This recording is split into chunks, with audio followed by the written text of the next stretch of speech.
imagine this sort of glass jar, and then the invitation is to think about how much of that jar is taken up by grief. So if this jar represents your life, how much of that jar and your life is taken up by grief?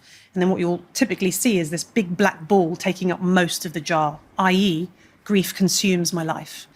And that's a really typical experience where actually I haven't got room for anything else in this jar. It will remain in your life, that big black ball, but that actually over time, that might change in size. So maybe actually it still stays there because grief is as meaningful to me, but I got a bit more room in the jar over time. And so really what happens is we see this visual of the sort of black ball shrinking in the jar and there being more space.